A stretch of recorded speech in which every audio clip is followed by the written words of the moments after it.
Huwag kang ngingiti kapag may nakita kang nakangiti din sa'yo. Kasi baka hindi na pala sila tao. Story time!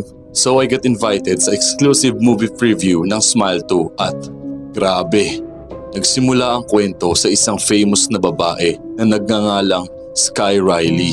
Mala Lady Gaga nga yung datingan niya eh. Ang galing niyang kumanta, sumayaw, lahat na. Nagre-ready na nga siya sa big upcoming concert niya. But then, nag-iba na lang yung tingin sa kanya ng mga tao. Lahat sila ay naka-creepy smile. Hala, at yung mga taong yun ay nababaliw at nawawala sa sarili nila. Tinatapos nila yung sarili nila ng nakangiti at ipapakita yun sa harap-harap mo. Yak, kadiri nga eh.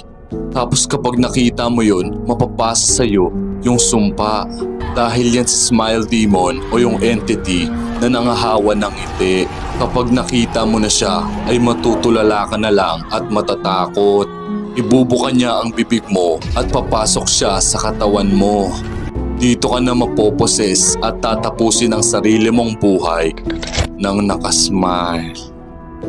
Kung nagustuhan mo yung part 1, sigurado akong magugustuhan mo rin tong part 2 kasi connected lang sila. Kaya panoorin mo na.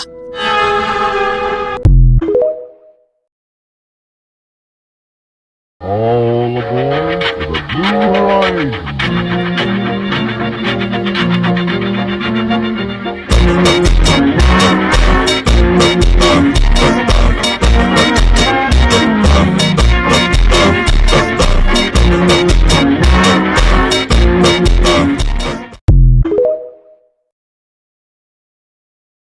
Pranking CG5. Hello. Hey, I like your music. Thank you so much. Just I kidding. appreciate it. I'm sick of this. You can't do that to me. No, Come no. on! Hey, it's a prank. For more exciting videos, please subscribe. If you're trapped in a sewer, most people would try to call for help, but sewers are typically too deep underground to be heard. Instead, look for a light source, which should lead you to a manhole. If you don't see any light, try to feel the direction the sewage is flowing and move upstream. This will bring you to smaller tunnels where the sewage is fresher and there are less toxic gases. You can then use your clothes to block a small household pipe that leads into the sewer. This will cause someone's drain to overflow, and eventually someone will be called to fix the pipe.